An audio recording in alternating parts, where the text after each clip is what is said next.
Okay, so today we're going to talk about gross domestic product, or the GDP, which is at the center of macroeconomics. It's our yardstick to assess any given event or policy based on its impact on the GDP. It's what we care about the most in macro. It's going to look at God.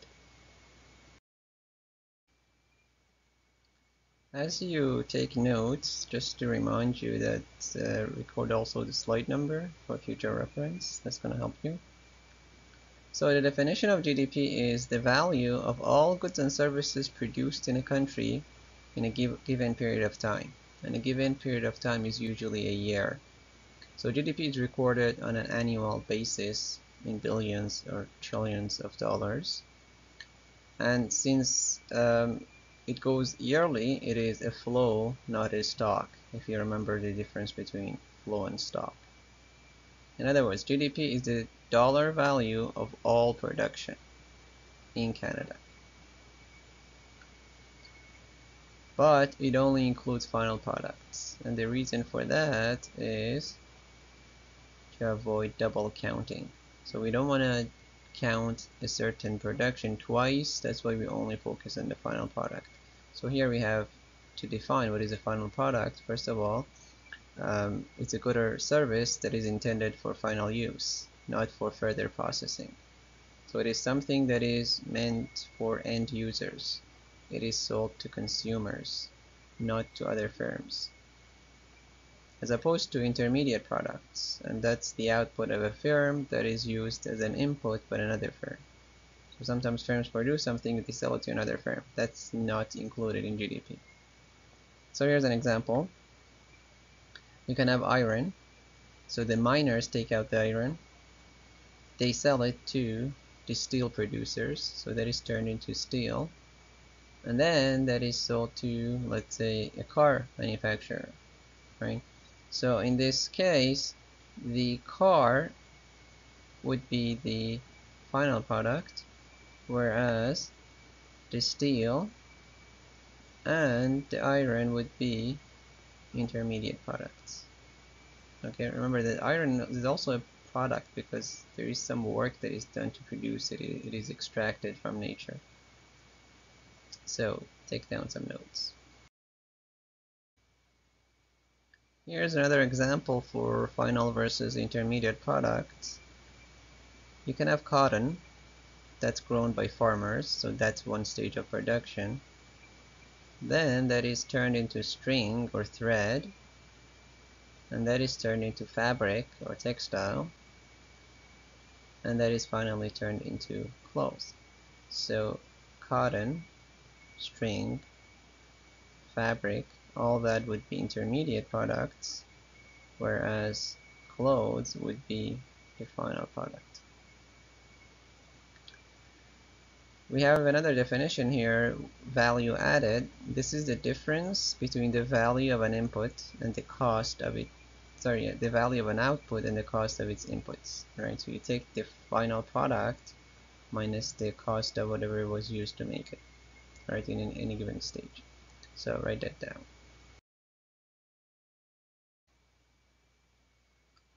Here's another example where we look at wheat production.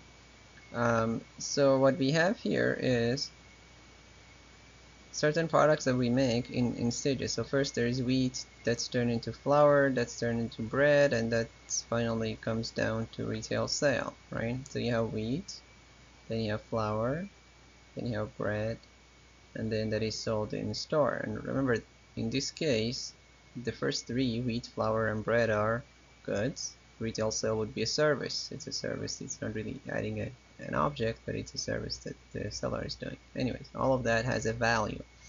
So I would say pause here and copy down this table in your notes. You're going to need it later. You have some questions. It's a simple thing.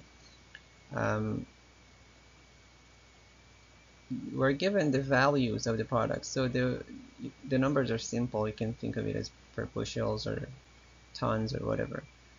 So the value of wheat production is 50.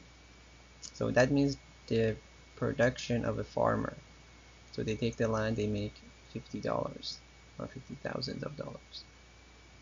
Flour is 90%, bread is 110, retail salt is 170.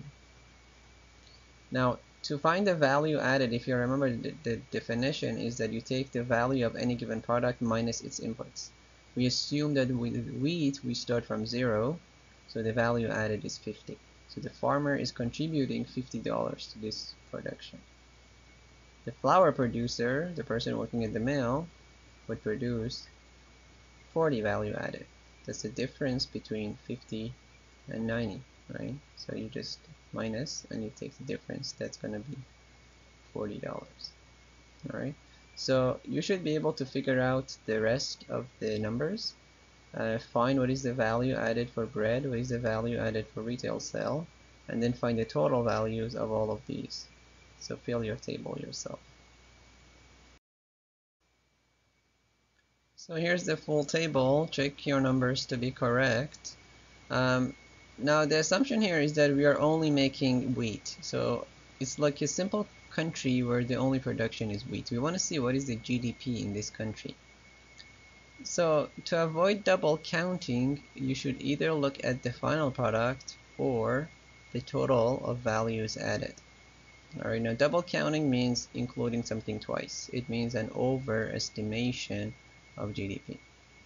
What this means is that the total value of wheat production is not 420. You cannot add these up because if you add those things up, you're double counting. The $90 of flour includes the $50 value of wheat plus 40 extra, which is the processing. So if you say 90 plus 50, you're counting wheat twice. The value of bread already includes the value of flour.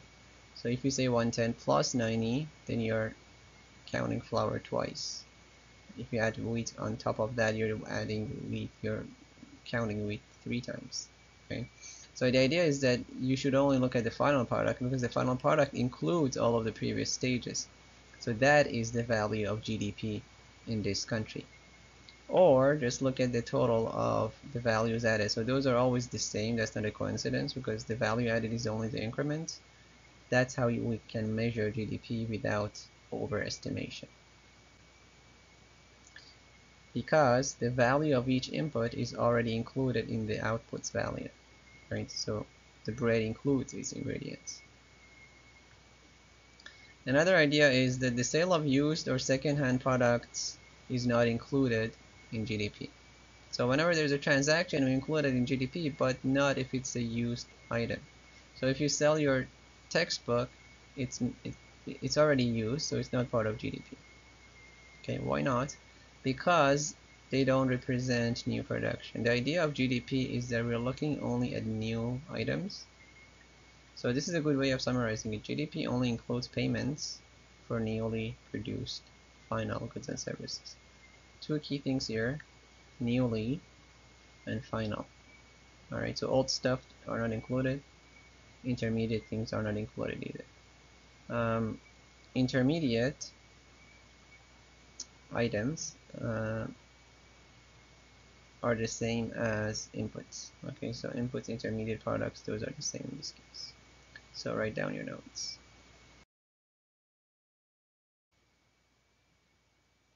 So we want to know how we can measure GDP, some practical way of measuring it. First of all, GDP is the same as total output. It's the value of all goods and services. Now, we have 2 ways to estimate the value of all goods and services produced in Canada. One of them is we can look at the total spending in Canada or the total income in Canada as measures of GDP, right? So we can have an equality here between these 2 and also between these. So we get a triangle here. Now let me explain what's going on here. This is fairly simple. Think of a restaurant. Where you have a restaurant with a waiter, a chef, an owner working there. Where does their income come from? The income of the chef and the owner and the waiter come from the people who go and dine in the restaurant. So there are some people who go and spend money in the restaurant, and that spending becomes the income of the people working there. Think of a retail store. Where does the income of the people working there come from? Again, from some other people spending money. You pay your cell phone bill, it becomes Fido's income. So if you remember, we had this circular flow diagram where some people spend money, it becomes the income of someone else. They spend money, it becomes the income of someone else, right? So there is this kind of equality between these things. Your income comes from some spending by someone else, and your spending becomes the income of someone else. It's kind of like a closed system. That's the idea of what's going on here. Another name for total spending is aggregate expenditure, AE, and another name for total income is national income, Y. Now Y is not a smart symbol, but we use it a lot for GDP. So these are two ways of calculating GDP. So copy this diagram down. Based on what we just saw, there are two approaches to finding GDP. One is called the income approach, where we add up all income generated by newly produced goods and services in Canada. Right? Now, do you remember the four resources that we had? What are the four resources? Land, labor, capital, entrepreneurship. Yeah. And if you remember, we had some income for each of them. Each of them had a certain name for the income that's produced. So labor is called wages, right? So the idea is that for GDP based on income approach, we add up those things. So wage plus interest plus rent plus profit. These are the incomes generated by the resources. If you add up all of that, that's going to be the total income in the country, and that would be our measure of GDP. All right. Now this year it says there's a little bit more because now we have also the government and other stuff going on, so it's a bit more complicated. But the general idea is that add up all the income by anyone, and that would be our GDP, right? This is as much as you need to know about the income approach. In this course, we're going to focus on the second approach, which is the expenditure approach. And that is when we add up all spending that takes place on newly produced goods and services, right? So in one case, we are looking at all income. In one case, we are looking at all spending. And as we said, these two are equivalent. They go hand in hand. So write down.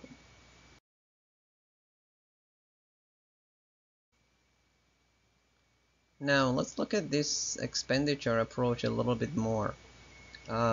This is called aggregate expenditure, so write that down. This is a useful term. We're gonna have and revisit it again and again. So the idea is that we are gonna have a table with two main columns, a sector and expenditure. Think of it like this. We're looking at the total spending on all goods and services in Canada. So think of it like this. What are some things that you buy? What do you spend on? So you spend on food, clothing, transportation, medicine, cosmetics, gas, you pay your cell phone bill, right? So if you look at all of that stuff, we can say that we have one sector called the household sector, and we had this before in the circular flow diagram, that is responsible for all of these, different types of spending. And we call that consumption, and the symbol for it is C. So one form of spending is called consumption by households. Other than that, what are other forms of spending that takes place in the country? If you remember, we had another sector called firms. Yeah. So firms also spend money. Yeah. They may buy trucks for their transportation. They may buy machinery and equipment and tools, right? They may build a factory. All of that spending. So all of that is called investment, and the symbol for it is I. Now in economics, here is something to watch out for. This term, watch out for this term. It's a little bit tricky. In economics, investment is a little bit different than the everyday sense of it, and we're going to talk about it later. But you might want to put a note or a star or something that this you have to pay attention here. Investment in economics is always about firms. You're always dealing with some form of firm spending. Now, other than the firms and households, Who else spends money in the country? Well, yeah, the big guys, the government, they also spend money. They have workers they pay for, right? They have buildings, they have offices. If you have an army, they might buy, jet planes. Well, we don't have a big army in Canada, but whatever. So all the spending by government is also included in GDP as government purchases, and the symbol for that is G. All right. Now, there is still one more sector left. Think of things that we sell to other countries. Yeah. So sometimes we produce things that none of our households or firms or governments spend on, but it's sold to other countries. Right? Like what? Don't tell me maple syrup because I don't know if anybody's really interested. That's not a major item for us. But we have this foreigner spending, which is called exports, and that could be, for instance, we sell water and electricity and lumber, airplanes and aluminum. All of that is examples of Canadian exports, but that's also another form of spending that we have. All right, so take a minute, copy down the table. If you can draw some of these nice pictures for yourself, that also helps retain the ideas. We're gonna deal with all of these different sectors and spending in a lot of detail later on. Based on the table of sectors and spendings that we had, we can have a formula for GDP, which equals aggregate expenditure, and that equals C plus I plus G plus X. So that's consumption, investment, government purchases, and exports. If you add up all of the spending that takes place on Canadian goods and services, we get GDP. But if you remember, the D in GDP stands for domestic, which means things that are produced inside the country. Now think of this. The kinds of things that you buy, are they all produced in Canada? No, probably not. Maybe not most of them, right? A lot of them is made in China. Or think of the coffee that you drink. Do we make coffee here? Coffee doesn't grow here. It's, grown in Brazil and Colombia and, southern countries. We import them, right? Now, if you include even investment, the things that the companies buy, a lot of that is built in other countries. The machinery, they import machinery. The government, if they want to buy, jet fighters, well, we don't make them ourselves. We have to import them. So if we count these things, we are overestimating our GDP because we are including a lot of foreign goods and services in our product in our GDP, which are not domestic. They are not produced in Canada. So we have to make an adjustment here, and that is we have to subtract those things that we bring in from other countries. So we subtract imports M to adjust for goods and services produced abroad but purchased by Canadian households, firms, and governments. Governments is because we have different levels of government. We have municipal, we have federal, provincial, so that includes all of that. So anything that we import from other countries should be subtracted in order to have a more balanced and fair representation of goods and services produced in Canada. Write down your notes. You might have heard of something similar to GDP called GNP. So let's see what's the difference between them.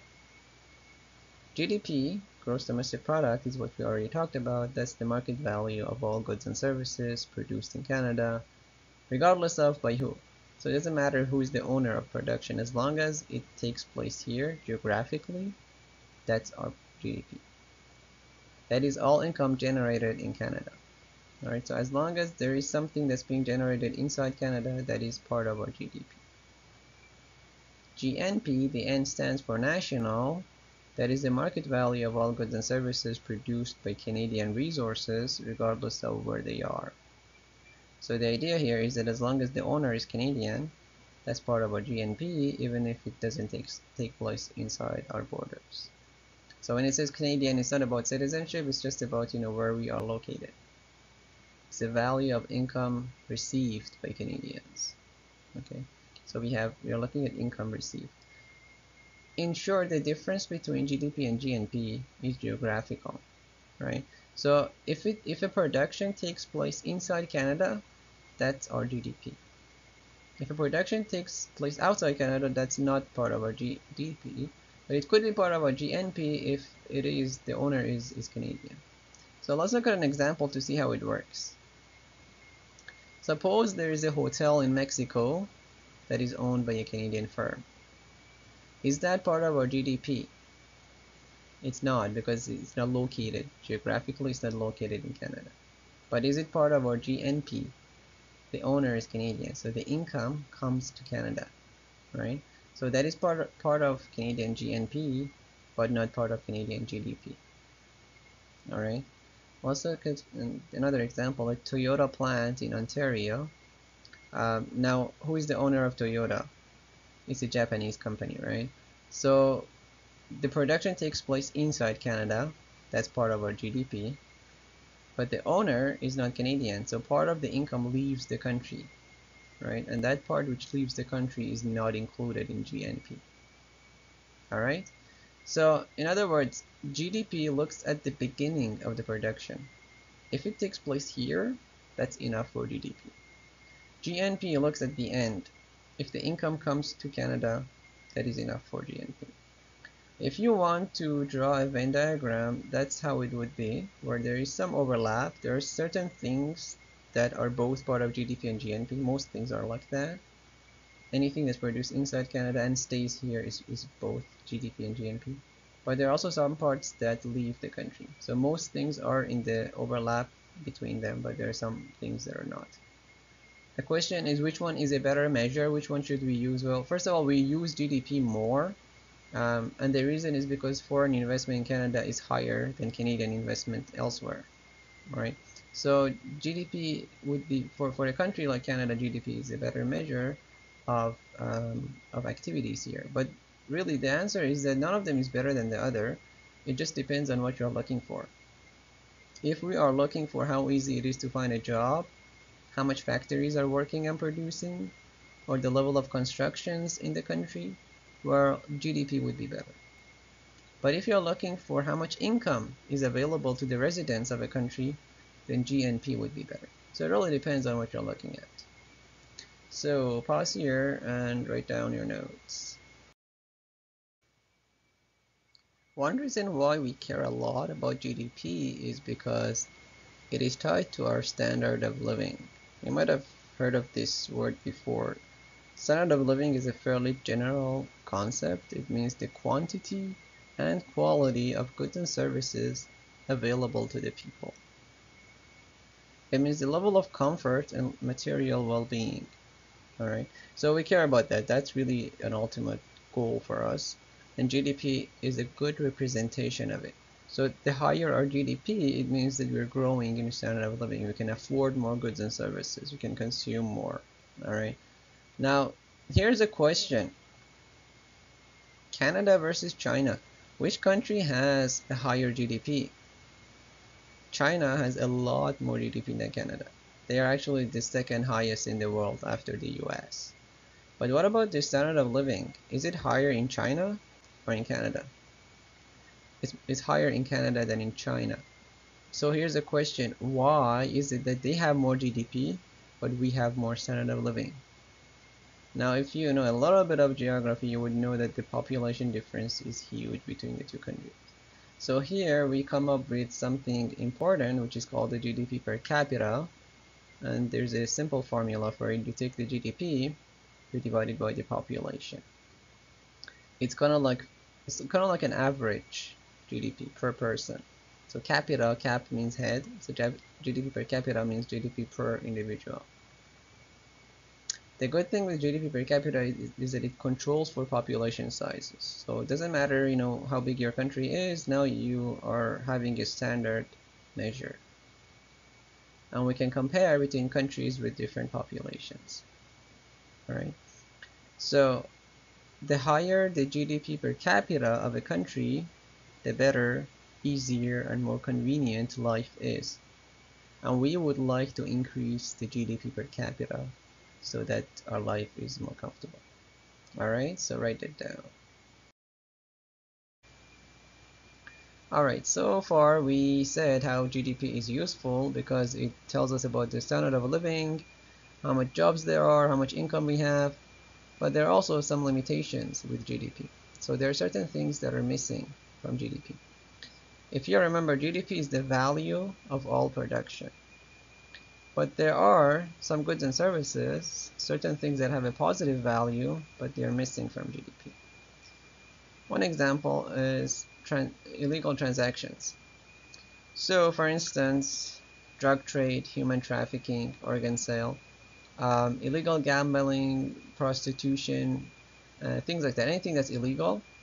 And it should make sense because if something is illegal, it's not going to be reported to Statistics Canada, so they cannot record it.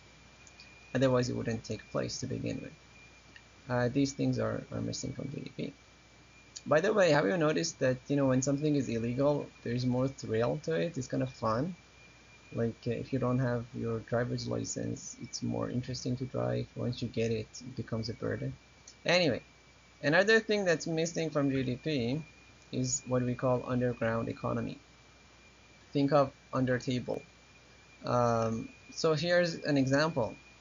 You might have hired an electrician or a plumber to work for you, and when it comes to pay them, a lot of times they ask you, do you want to pay in cash or with card? Now, which one is cheaper? The paying in cash is cheaper, and why is that? It's because they don't claim the tax, so they can give you some discount. Or sometimes you go to a store and if you pay in cash, it's cheaper. So that's underground economy. The main reason here is tax evasion. So I think that's worth emphasis. There's that element of tax evasion. An example of that is black market. I think of the mafia. So here's the thing. A lot of times students make a mistake here, so you might want to watch out. Not claiming your tax is illegal. It's a crime. But these are different from illegal transactions because the activity itself is fine. What the plumber does, what an electrician does, that's perfectly legal. It's okay. The problem is that they don't report it. Alright, as opposed to drug trade, which is just the actual act is illegal. Right, so watch out for that. The activity is legal in one case, but illegal in the other case. Just to give you some numbers, the level of underground economy in Canada is estimated to be about 5% of our GDP. So as much as 5% of the GDP is not recorded because of that tax evasion purpose. In some other countries, like Italy, it's about 17%. So that's some figures. Another thing that's missing from GDP is what we call non-marketed goods and services. Non-marketed means things where there is no transaction at all. There is no payment. So for instance, there is home production. Home production refers to anything that you do for yourself. And obviously you don't pay yourself. So for instance, you might want to write these examples. Landscaping in your backyard. Yeah? For that has a positive value, that's a service, but you don't pay yourself. Or if parents raise their own children, that has a positive value because they could put the child in a daycare where they had to pay, but now they're raising the child themselves, but they're not paying, so it goes unreported and unrecorded. Another example is cooking for yourself. If you were to go outside to a restaurant, you would have to pay, but if you cook for yourself, then you don't pay. It's as if it doesn't have a value, but it does have a value, right? So anything that you do for yourself, even brushing your teeth has a value. It's hard to measure it because there's no one who would brush your teeth, but still it has a positive value. Another example for non-marketed goods and services is volunteer work. If you do volunteer work, that has a positive value. You're serving the community, but because you don't get paid, it's missing from GDP. Another thing is leisure. I want you guys to really pay attention here and understand what is leisure. It's something special in economics. Leisure in economics means the part of your day for which you don't get paid, even if it's not fun. So it has nothing to do with being fun. It's just the opposite of labor. Labor is the part of your day for which you get paid. Leisure is the part of your day for which you don't get paid. So labor plus leisure would add up to your whole day. Alright, so if it makes you feel any better, right now you're having some leisure. Alright, so let me give an example of why leisure has a positive value. Think of a lawyer who makes $200 an hour. Is that too much? Not for lawyers. Yeah, you can make money for lying. uh, so there's a lot of money in that. Now let's say this lawyer decides to take 2 hours off. Yeah, if they take 2 hours off, it means that they could have made $400, but they choose not to. What is it called when you sacrifice something? Opportunity cost, yeah? So here's the thing. If the lawyer is making this decision to take 2 hours off, it means that the 2 hours of leisure are worth at least $400 to this person. If that weren't the case, they wouldn't take the 2 hours off to begin with, right? So this itself means that this person values the 2 hours at least $400. And that opportunity cost is some value, right? But because there's no payment taking place, it's missing from GDP. Now, this is not just about lawyers, it's about anyone. If even a minimum wage worker at McDonald's or Walmart, if they take 2 hours off, they're still sacrificing some pay. So that's also a valuable thing that's missing from GDP. So write this down before proceeding. Here we're gonna have a nice table to summarize the three topics that we talked about in terms of missing from GDP. So copy this table down in your notes where you have illegal transactions, underground economy, and non-marketed goods and services. We're going to see how they differ or how they're similar in terms of payment, legality, and being reported. So when you have illegal transactions, there is some payment. It's not legal, and it's not reported. It's not reported to Statistics Canada. If you have underground economy, there's a payment. It's legal, but it's not reported. If you have non-marketed goods and services, there is no payment at all. It's kind of like what you do for yourself at home. It's legal usually, but it's not reported. So if you notice, things that are missing from GDP are things that are not reported. So that's a good way of summarizing it. Anything unreported and unrecorded is not included in GDP. Alright, now what else? We also have this thing called economic bads. And economic bads include anything that has a negative value. The best example for that is pollution. So pollution, think of it like this. Let's say you have a steel mill which produces steel. The steel that they produce is included in GDP because it is sold and there is payment for it. But they also pollute the air and they pollute the water. But the pollution is hard to quantify. You can't put a dollar value on it. It's very hard to measure, so we don't include it. If we include the positive aspect of a production, we should also include the negative aspect, but because it's hard, it's not included. So that's a limitation. I also put anxiety there just to show you how economic bads could include pretty much anything. When you have people working, they make money, they contribute to the country's GDP, so that's included as the positive aspect of their work. But maybe in the process they develop stress, anxiety, depression, which have a negative value. We can't put a dollar value on it, it's very hard. That's why we don't include it, but still it's a cost. Alright? So anything that the society creates in terms of the environment, in terms of people, psychology, whatever, if it has a negative value, that would be economic bads. Distribution of income is also not included in GDP. What this means is GDP tells us the overall level of production, but it doesn't tell us how that is being shared among the people. Even if you look at GDP per capita, you could have a country with a very high GDP per capita, but very uneven distribution. So you could have few people with a lot of wealth and a lot of people living in poverty. That's possible. GDP doesn't tell us anything about how fairly the income is distributed among the people. Not even GDP per capita, because that's also an average thing. So we don't have any idea about the distribution. Finally, we have the quality of products. So here's an example. Think of a laptop today versus a laptop 20 years ago. Which one has a better quality? Well, laptops today, obviously. Now, which one is more affordable? Buying a laptop today, or if you were to buy a laptop 20 years ago? Well, laptops 20 years ago were actually more expensive and less affordable. Partly because we have better technology today to produce laptops. Also cell phones. Cell phones today have better quality and we have better technology to produce them. So the quality goes up, but GDP only looks at the dollar value and the quality is not reflected in the dollar value. So it could be that, back in the days there were, these primitive products which were expensive because they were new, that would count more to GDP than better products later, even though the quality has increased and improved. So that's another limitation in GDP. Now, looking at all these things that are missing from GDP, you might ask, is it really a good measure? Like, is it useful? And the answer is, maybe GDP is missing things in absolute sense, but if you look at GDP in relative terms, then it is meaningful. So changes in GDP are a good representation of changes in economic opportunity.